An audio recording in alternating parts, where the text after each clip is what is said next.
Hi, I'm Clate Mask, and on the Conquer the Chaos podcast, I talk with inspiring business owners about what it takes to build a great business and a great life. That means more money, more time, more control, more impact, more freedom. So keep listening to hear the tough lessons they learned so you don't have to repeat them. Welcome, everyone, to this episode of the Conquer the Chaos podcast. I'm Clate Mask. I'm co-founder and CEO of Keep. And today I'm super excited because we've got an awesome guest that is going to teach you a lot about how to be more effective and more successful in your business and your life. Let me introduce to you Jia Jiang. Jia, thanks for being with us. Oh, thank you for having me, Clay.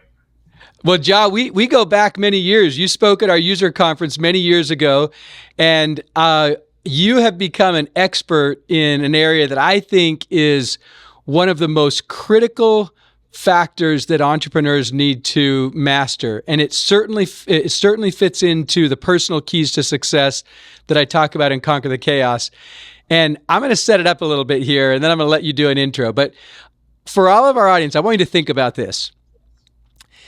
If you had no fears whatsoever about what you wanted to take out to the world, if you had no inhibitions, if you were able to just face anything that might come in front of you or stop you and just blast through that obstacle, if you were as resilient as you could possibly be, how would that change your success? How would that change your satisfaction in life? Well, in order to get to that place, we've got to face one thing that holds back virtually everybody in some way, shape, or form at some time in their entrepreneurial career. And that one thing, in a word, is rejection. So we're going to talk about that today. We're going to talk about rejection. And Jia, I want you to give a little intro because you are like the world's foremost expert on rejection, especially when it comes to entrepreneurs and how we face that. So give a little background to the audience so that they know who you are and what your authority is on this subject. Yeah, so I talk about rejection. I talk about how do you overcome your fear of rejection and how do you gain that resilience. So in your life as an entrepreneur or just as anyone, right, to want to succeed in life, how do you not give up when failure hits, when rejection hits, when setback hits, and how do you keep going? And that resilience separates people from ambitious people from successful people. Everyone has ambition, but that resilience is what separates them. So that's what I talk about. Well, and you're modest. You don't just talk about it. You wrote a book about it. You've got a TED Talk about it. I mean, I think you have like 10 million views on that, if I'm not mistaken. Is that right? Yeah, which is kind of crazy. And TED has been a great platform, but it's almost like every day I would sometimes talk to people. They're like, "Oh, I've seen your TED Talk." That's that talk about rejection has been used in sales meetings, has been used in in conferences, just everywhere. Well, hey, 10 million views is amazing. I'll bet you can't go anywhere without someone stopping you and telling you that they've seen your talk. So let's dig into this. We're going to talk about this because obviously it's very closely related to mindset. You know, it's near and dear to my heart. I tell the keep going story all the time and how entrepreneurs, they come to different crucial moments in their journey and they've got to make that decision to keep going. And it's not just in the early stages for entrepreneurs. A lot of times people, they think, oh yeah, once I get to a certain point, it's smooth sailing. And it's like, oh no, there's rejection, there's challenges, there's reasons that, forces that are pushing against you at all times. And so that drive that you have, that resiliency, that willingness to just face whatever rejection is really a crucial part of the mindset. So that's what we're going to talk about. I would love for you to help the audience understand how you became an expert on this. When you told me what your experiment that you tested, I just want you to share a little bit of that with people because it's pretty awesome. Yeah. So when I just started out as an entrepreneur, and first of all, it took me a long time to take the plunge to become an entrepreneur because I was afraid of rejection. I was afraid of rejection from my family, from potential customers, from myself. It took me a long time to actually start this whole process. And then when I started, and as soon as I got rejected with a possible investment from a company, the investor said no. The first thought that came to my mind is like, oh, I shouldn't do this. The investor knows, so he was a very well known investor. Yeah. He was an expert. If he said no, that means there must be something really wrong with my idea. Hmm. Something must be really wrong with me. So the first thought I had was, I gotta quit. And then that's where it dawned on me. I'm like, man, would any successful people think this way? Wanted to quit like that? No way. And No. that's why I started this whole project of 100 days of rejection therapy, where I would, instead of avoiding rejection like I've always had been doing, I started looking for rejection. I did this for 100 days, and I would just, every day I would go out to a stranger and ask for something. I would ask strangers to give me $100. I would try to play soccer in someone's backyard. I would try to get a burger refill after a burger. I was trying to use. I went to a Costco and tried to use their intercom, and another day I went to a pet bar and trying to get a haircut there. So it's this type of thing, and trying to get rejected on purpose to toughen myself up. And yeah, then the whole world opened up to me after. So that. let's talk about this for a second. Just the very notion of rejection therapy is beautiful. Yeah. just the phrase rejection therapy, I absolutely love it. And you gave some examples. This 100 days challenge that you did every day, trying to get rejected on something, and the fun things like burger refills, which is just awesome.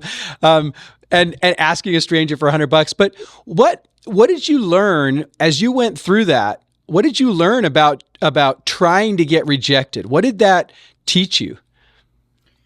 So it taught me a lot of things. It taught me how much my fear and assumption of getting a sure no was holding me back. The world, like, I felt we experience the same thing every day. We get up, probably meet the same people, and we're talking to this, doing the same thing, then go home to the same place. So every day it was like that.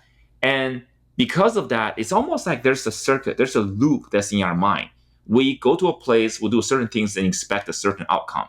However, because of that mindset, we almost expect rejection when we do something that takes courage. That's different. Yes.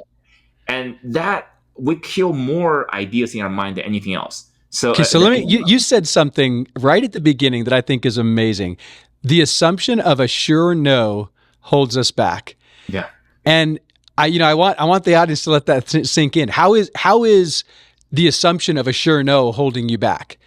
Because, like you said, it kills ideas. It prevents you.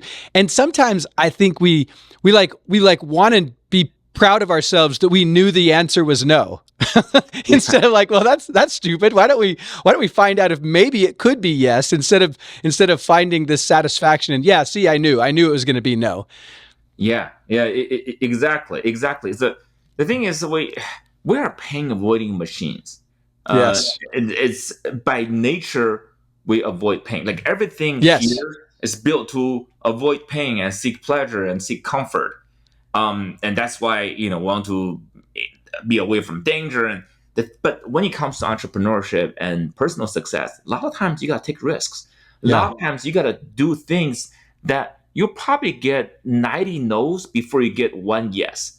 But most people quit way before. Right. That comfort seeking mechanism that we have in our mind will make us quit and not even start. So, but as you know, Clate, successful entrepreneurs, they got to go through a lot of rejections. Yeah. So that ability to go through those no's and get to that yes separates those people from wannabes to really successful people. Okay. So I want to come back to this, the rejection therapy and how people do it. And I want to connect it to the point that you just made. So you made the point that successful entrepreneurs have to get a lot of no's. And that is absolutely right. And I remember early on, for me, I had this experience where I went to the, I've shared this a few times. Basically, if a bank doesn't tell you no at least 3 times, then you're not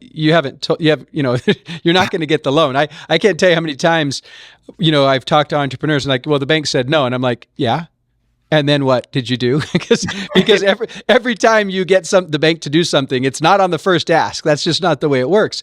And so, but then you take, I remember early on, I had that experience when I went home and I said, oh, we're trying to get this loan. It was actually to buy out a partner in the very early days. And I was so disappointed on a Friday afternoon because I found out that the bank wasn't going to give us the loan. And over the weekend, I was talking to my parents and I told my mom that, and she's like, yeah.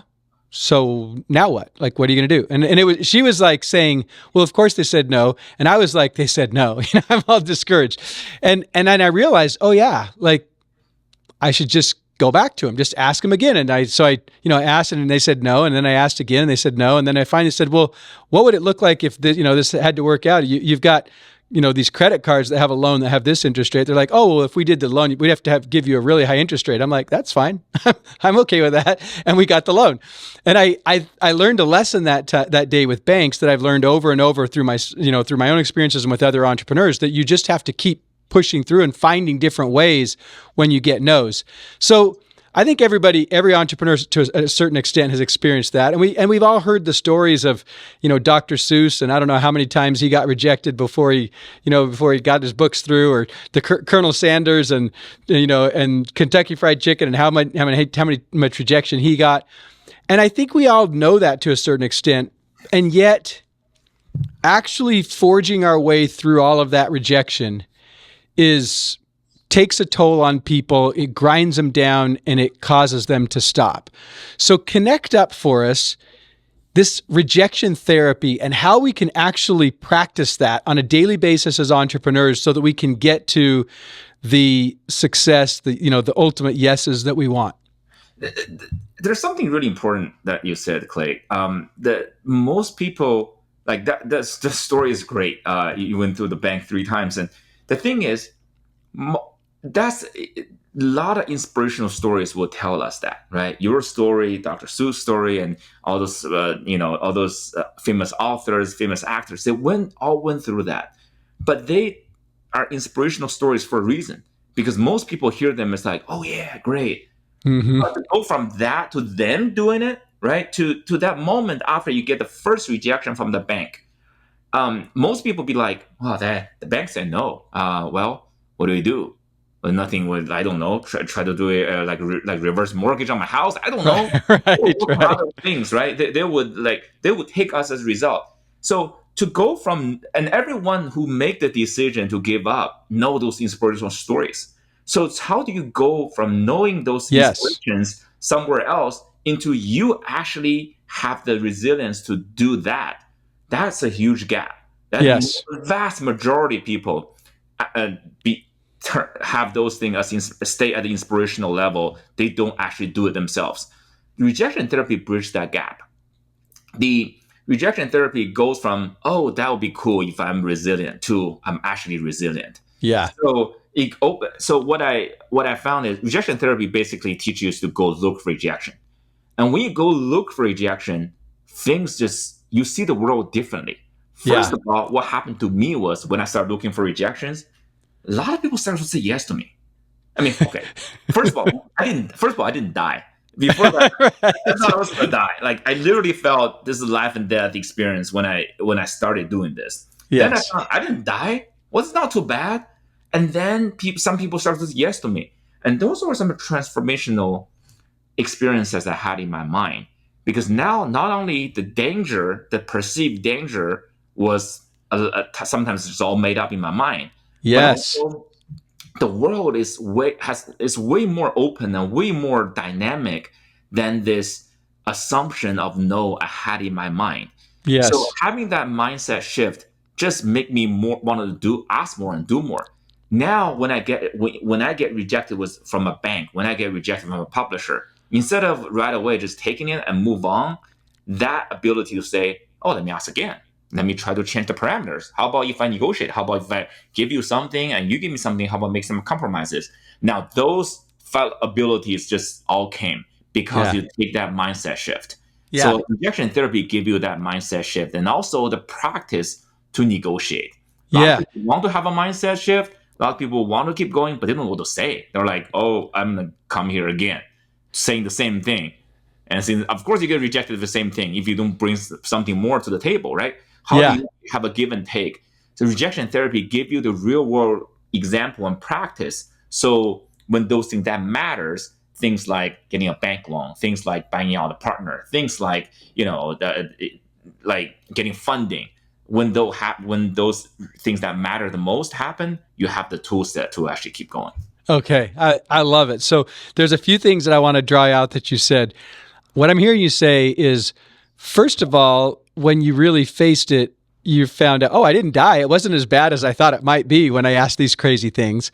Second, a lot of times they actually said yes, and you were trying to get rejected, but they were not cooperating with you. They weren't rejecting you because you had the boldness to just ask, and sometimes just asking will get you, an outcome that you didn't expect. And so that I hear that point, and then I hear the other point that I hear you making though is that when you learn to not get shut down by the rejection, your creativity is now exercised. You have greater capacity to create because you don't just move away off track of something you're trying to do. You're in a place where you think of different ideas. You think, well, we could do it this way, because it's almost like rejection paralyzes most people and prevents them from seeing different possibilities. Whereas when you practice rejection therapy, you are not as affected by the rejection. So you can continue to create, you continue to see possibilities, you can continue to achieve outcomes that otherwise are shut down and foreclosed by ourselves mentally and emotionally when we feel that inward pull of rejection. Am I capturing that correctly? You're not only capturing this, you're actually saying something that make me think. So great job, Clay. Because Good, I love it. you use the word creation, right? The whole process of negotiation and going to someone to make a request, you get rejected, you keep going. You can see that as a task, as a challenge, as a therapy, but also if you see that as a creation, that process itself as a creation, the negotiation process itself is a creation. Yes, yeah. Now that changes things completely, because now you're like, when you're thinking about art, right? You don't just draw a couple dots and that's art. I mean, some people do, but most people will be like, they have a process. They want to make it colorful. They want to make it dynamic, right? Now, when you have that mindset saying the result is one thing, but the process of me negotiating, that's a creation, right? Yeah. That's a art. And now you can try everything. Now, everything in the world is your disposal. Like you want to have fun. You want to be funny. You want to add and subtract and give and take. Now that's creation. Yeah. You can only have that when you lose that fear. Yeah. Of rejection. When you lose that fear, then or you know the fear, but you dance with it. Now you can start creating. So I love it. I love it. Change the mindset. Yeah, that's why I love right from the beginning when you shared the phrase rejection therapy. It is therapy is such a great word to apply to this because when we're fearful or when we're hurt, which is what happens when we get rejection or we get rejected, that fear and that hurt prevents all kinds of great things that could happen. And so, you think about in a normal situation, therapy is designed to heal and move people forward from something that's holding them back. And that's exactly what's going on with rejection, especially for us as entrepreneurs. And so I love the phrase and I love the notion of putting fear aside so that we can create something better, see different possibilities. So I love that. I'll tell you, one of the things that I talk about a lot in the book in Conquer the Chaos is about how our ego plays games on us and prevents us from becoming our best selves. It holds us back in a bunch of different ways. And it's never more obvious than in a rejection scenario. Because what is rejection other than a bruised ego? It's just our ego saying, whoa, I didn't like that. I thought this, you thought that. And you're, invalidating my thoughts or my attempts or my view or whatever. So go ahead. This connection that they're rejecting your request, meaning they're rejecting you, right? They're right. This person sized me up. It can very easily to go from, okay, she doesn't agree with my idea, she doesn't like my thing, into she doesn't like me, or man, she thinks I'm worthless. Right. And if it keeps going, I'm worthless. Man, Right. I'm not as talented, and Right. then those the stories you tell yourself after rejection that just gets worse and worse. Yep. Without this training in rejection therapy. Yep. I love what you just called out, because it is the downward spiral of thought process that you just described, which is they said they didn't like your idea. They didn't say they didn't like you. They didn't say you're worthless. They're not. You certainly shouldn't assume that you're worthless, and yet that's what ends up happening in the story and the narrative in a downward thought spiral. Versus what I've found the most successful people who deal with a lot of rejection is they quickly create a story that is about something circumstantial or very different than them personally. So in other words, it's like, okay, like in the example of your investor right at the very, at the beginning, maybe he was just having a bad day, or maybe he had an investment that he's already looked at that's similar to this, or maybe he has, it could have absolutely nothing to do with you. And I've found that a lot of times with entrepreneurship, because we're constantly putting ourselves out there into the market for evaluation through our products and services, if we internalize every signal we get back from the market as something personal, we're dead. We got no chance. And so sometimes entrepreneurs, what I found is, even in some ways, I would even say sometimes they're being a little bit, maybe not receiving some feedback that could help them. But we do sometimes have to get into a place where we can quickly dismiss so much of the feedback that comes to us, because if we actually internalized everything, it's just too much. Now, you've got to also be wise enough to take some of the feedback and make changes and improve.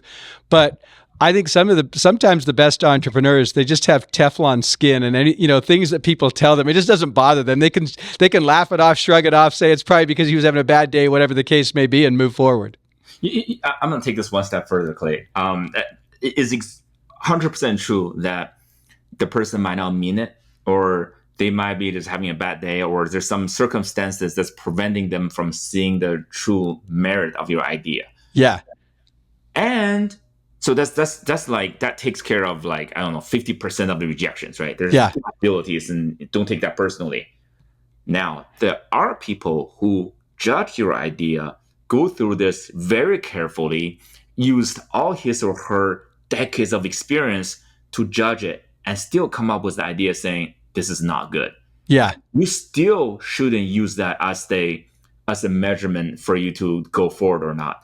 Because sometimes the best ideas are always get terrible rejections. Right. Like the famous example of early 2010s, right? The Airbnbs and the Ubers of the story, and you hear they're very similar, because when those technology came out, people were like, "What?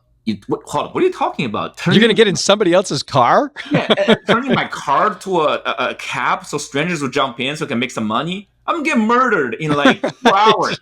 Open up my house, some strangers will come in. They're gonna let my house on fire. So and all the VCs, and you heard this examples of these VCs, the most famous, the VCs who invest in Facebook, the Googles, they're like, this is the worst idea I've ever heard.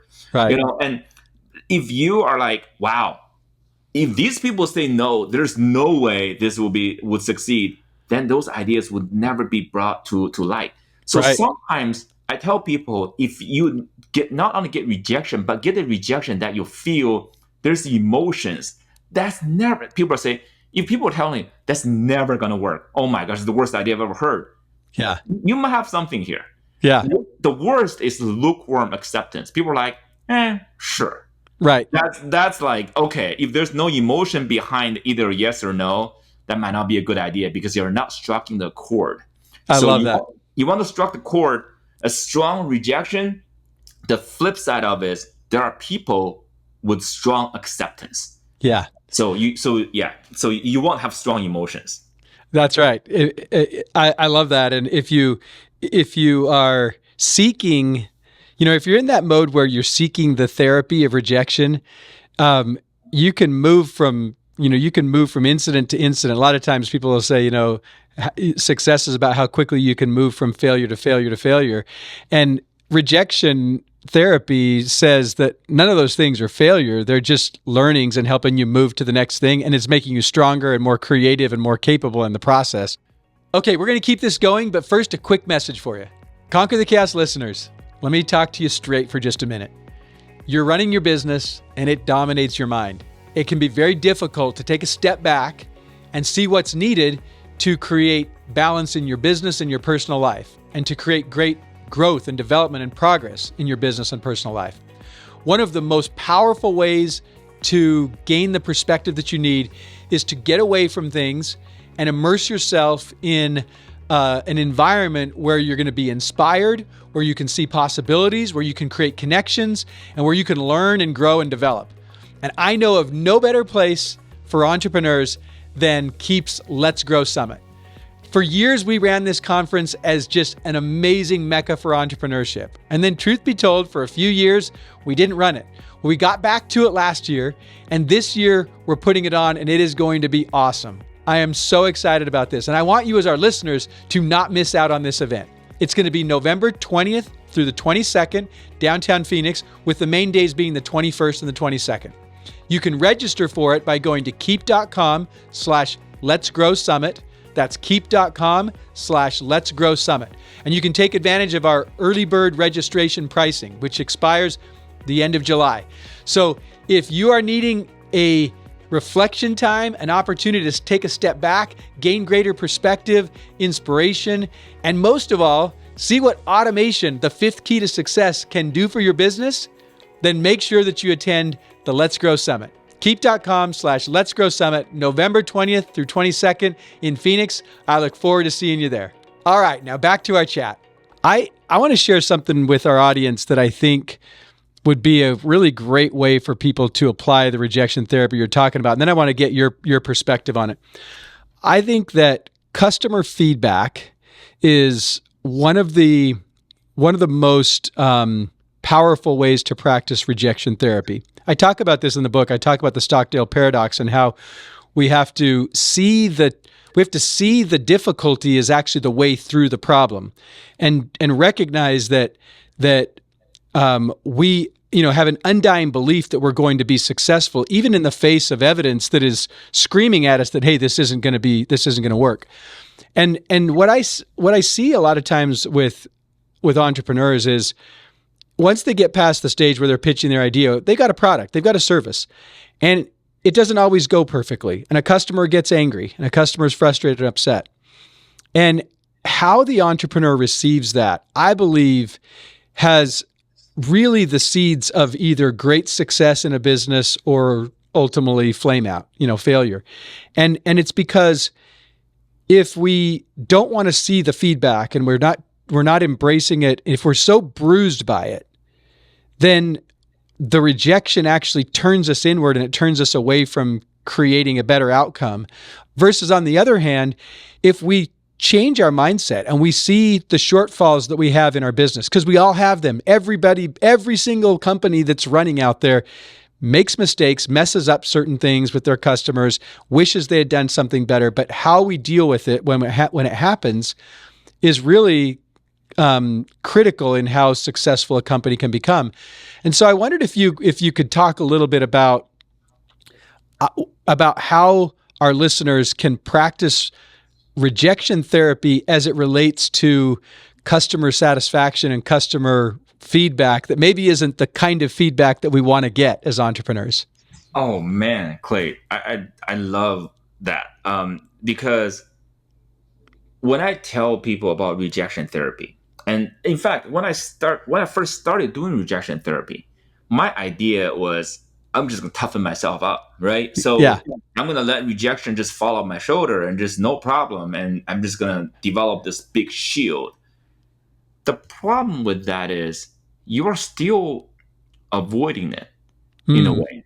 So I've seen people get to level 1 in my rejection therapy training is, all right, they can tolerate it. So what happens when they get rejected is like they would go, okay, yeah, don't worry about it. Yeah, they would do that, right? They Yeah. will be like, okay, I'm not going to stop and move Shrug it on. off. Shrug Yeah. it off, exactly. Now the problem with that is they shrugging it off is still using one. It's still a way to deal with fear and pain. Still, Yeah. we're Yeah. pain avoiding machines, so Right. we just move on without leading into the pain. Now, rejection from the wrong people, like if from a family member, from someone who doesn't understand your product, or someone, even from sometimes investors, right? Even from those people, sometimes you got to shrug it off because they're not your customer. But rejection or critical feedback from the right customers, you got to lean into them. Yeah. You have to let that pain, you cannot let that pain shrug it off. You got to embrace it. You got to be Hmm. like, all right, I can handle this. And I want to lean in and find out what exactly that's causing them to have this strong emotional rejection. And if they're not the right people, don't care. But if they are the right people, you got to care. Because Yeah. if you keep shrugging it off, that means you still have this trying to protect your own ego without trying to fix your product. So lean into those fear and do not turn them into a self worth, like a crisis, and Right. do not let them question your goal, your resolve, but use those feedbacks and to fix your product and iterate so you can delight your customers. Love that. That's actually the next level of rejection therapy. Yeah, because now you're not just shrugging it off. Now you're leaning into it and embracing what it is that can help you be better without having the fear or the aversion, the avoidance that is normally the case with people. I love that. I appreciate you sharing that because I really believe that this is one of the areas that causes so much stress for entrepreneurs, so much anxiety, and yet there's a lot of fear around. They may not like. I bet a lot of our listeners are thinking, "Well, I'm not afraid of rejection." But if we really stop and look at our behavior and how we respond to negative feedback from a customer, that's just rejection, and it's our anxiety around it, and it causes a lot of stress. And so, if we lean into it like you described, and we recognize that it is actually the way to greater success and to what everybody wants, the customer, yourself as the business owner, your team members, it gets better for everybody. The other thing is, the thing I've learned over time is that it goes right back to your point about you want either a strong response positively or a strong response negative. You want to evoke emotion one way or the other. A lukewarm response doesn't really do us any good. And so that's really true. It's like when you learn to embrace that all PR is good PR. It's very similar to all feedback is good feedback if it's good, strong, emotional feedback. And here's what I mean by that. If a customer, if you're sitting out there as a in the audience and you're thinking, hey, I don't really like when a customer is really angry with a job that we didn't do well because we should have done better. I wish we would have handled it more effectively. Here's the thing, though. They're strong in their emotion because they care. Yeah. They're invested. They want it to work out. And so that's a really great gift for us as entrepreneurs that we're working with a customer who wants this to work out. They're really passionate about it. And so, I think it's a really powerful thing when we recognize, oh, they're coming at me strong with their feedback because they're actually on my side wanting this to work 100%. instead of being in kind of an adversarial place, and creates a lot better outcome when we view it that way.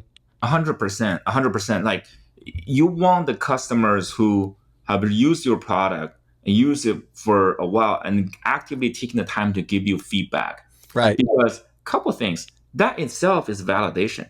The people taking this much time wanting to give feedback because they like certain aspect of your product. And that's what a lot of people just focus on the rejection part and say, oh, they don't like my stuff and they're just kind of crapping on it, right? So, right. But think about why they're taking the time. Right. It's because of the disappointment, because they care. They part of it, they love it so much. They're like, ooh, I love this part. Only if this part can be fixed, it'd be awesome. So I'm even angry because this part is falling behind the standard that this other part that I love is building. Now, use that as opportunity to find out what is it that they love. Yeah. As well as what is they hate, right? So a lot of times, even if you want to ignore what they hate, lean into what they love, and then keep building on that. So now, instead of just seeing rejection as a one whole thing, dissect it. Again, if you lose fear, it become artistic creation. Yes. You started dissecting. It's like, why do they take this much time? What do they love? Oh, they love this part. You know what? Even if I don't worry about the rejection, let's build this up. Let's make this even better. So make them even more disappointed because this thing. I don't. So I love it. I love it. No, that's great advice. And there's something there that you were talking about right at the end that I want to maybe dig a little deeper on, and that is how we channel the emotion that comes out of this. So you just described a scenario where you're talking to someone, you're getting feedback, and there's strong emotion. Sometimes it's negative because it didn't work out the way the customer wants, but sometimes it's very positive. And by the way, I've always asked customers, what's one thing we do really well that you like, and what's one thing we need to improve that you don't like? And it's great to hear both sides of it. But what you started to say there at the end is how you'd start to channel the positive side. And I think that, you and I were talking just before we got started, and maybe the last topic we could touch on here is how you work through this is not just, this Teflon cover that I can handle anything and I'm tough. There's a different kind of emotion that goes along with it. And it's a positive, energetic, sort of a joyful emotion. And I wonder if you could talk about that a little bit, because I think that that's one of the keys to working through disappointments and challenges, rejection as entrepreneurs. It's actually how we harness the energy in the right way. So do you want to say a little bit about that? I know you're working on a new book that maybe this is a little precursor to what that book is, but I think that you've studied this so deeply that your wisdom around it would be really helpful for our audience. Absolutely. So most people would think about, okay, so I'll paint a picture a little bit. I believe to be successful has three controllable components. There are a lot of components you can control, like your luck, maybe your talent. But what you can control is your ambition, the type of goal you set, the discipline, your ability to take hard actions toward the goals consistently. Mm-hmm. And then there's resilience, is what we talked about. When you get rejected and when you get failures, can you not give up and keep going and lean to them? Both the discipline and resilience piece, most people associate them with pain, with pain tolerance, and this hardcore kind of Marine, Navy SEAL type of mentality, right? You see a lot of people writing books on them. The problem with that is we are, again, pain-avoiding machines.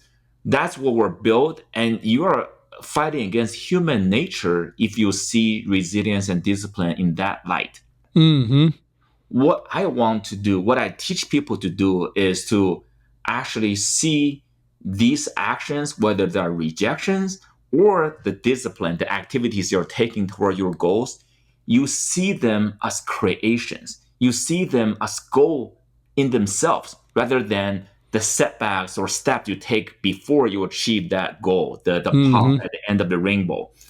Now, when you are enjoying, when you're loving, when you're leaning into this creation, these processes, as we're talking about this rejection, right? When you get rejected, man, this is an opportunity. Let me paint my Picasso with this rejection. Let me just have fun with what you do. If you have that mindset, everything becomes easier. Everything becomes enjoyable or joyful. Now you are a true entrepreneur, and because you are in this thing,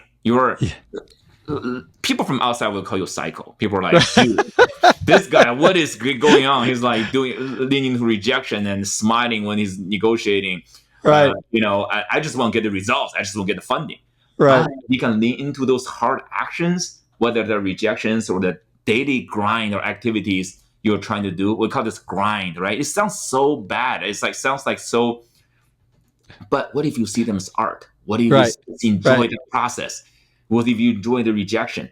Now you become a true creator in the world of entrepreneurship. What you're saying resonates with me so much, because it's very similar to what I describe in the rhythm of execution, where it's beautiful. It's like I used the word rhythm for a reason. I didn't want to use routine or rut. No, I wanted to use rhythm. Like it's enjoyable. It's joyful. There's beauty in it. It's like, music has rhythm, and an entrepreneur's life should have rhythm to it. It should have excitement and joy to it. So, a lot of times I think, by the way, I love your points about ambition and discipline, but it's that joyful way of doing it that makes it so fun.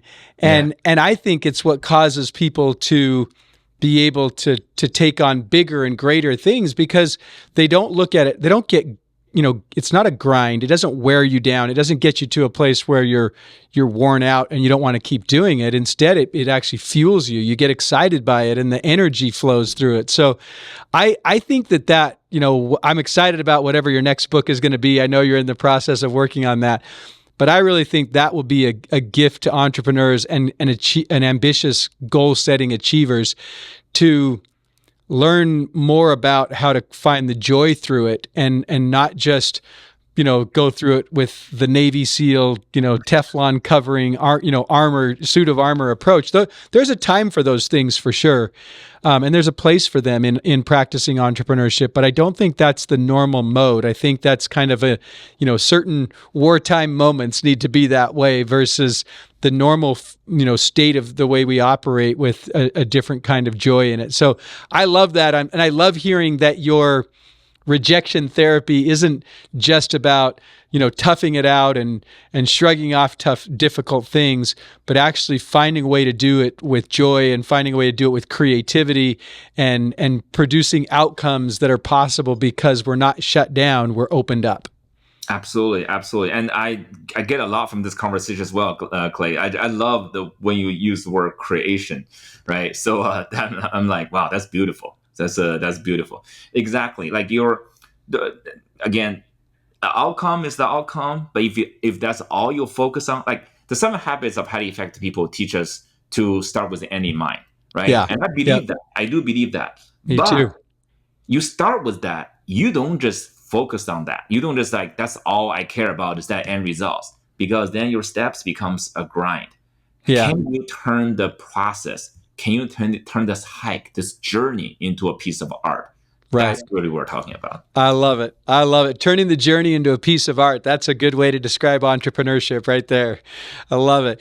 Well, Jia, this has been so fun. I love what you've added to the discussion around mindset and vision and rhythm of execution. We've talked a lot about the personal keys to success for entrepreneurs. And, I loved having you at our user conference years ago. It'd be fun to have you come to one again sometime.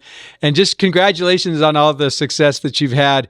I really believe that our listeners, if they'll embrace this topic of rejection therapy and really take to heart what you've shared here, especially in applying it to the area of customer feedback, which I think is just a great place to practice it. I'm confident that levels of success will soar for those who practice this. So thank you for sharing your wisdom. Thank you for sharing all that you have. Is there, for our listeners who want to learn more about you, where can they go? Yeah, they can go to rejectiontherapy.com. That's the company I own now. Like, if you know my story, that's the thing that I started with, and I made it on social media. I made it so successful that I actually bought the company. So awesome. So now I own Rejection Therapy. So go to rejectiontherapy.com. You can buy the Rejection Therapy cards. You can follow me, and if you have, as you mentioned, if you have the conferences, you can invite me to speak. So that's where you can find me, rejectiontherapy.com. Awesome. I love it. Jia, thank you so much for sharing your wisdom. I'm confident that this has been helpful for people who are listening. I'll just leave it with that thought that you said kind of early on. What thoughts or fears of rejection are holding you back that could keep you, preventing you from accomplishing great things? Hope you'll all take to heart what's been shared here. And as you go out there and practice entrepreneurship, let's do some of that rejection therapy. Make sure that you're out there serving your customers well, taking the feedback the way you need to. And of course, keep going and keep growing. Thanks, everybody. Thank you. Let's all get rejected. I love it. Thanks so much for listening. Subscribe right here on YouTube or in your favorite podcast app to make sure that you don't miss a single episode of the Conquer the Chaos podcast. And hey, if you like this episode, let's get this out to more entrepreneurs. We all know that it is not easy to grow a great business and a great life. And so let's get this message out to others. Make sure that you hit the like button, that you comment, and that you share it with others so that we can help other entrepreneurs build a great business and a great life as they conquer the chaos. Keep going, keep serving, and keep growing.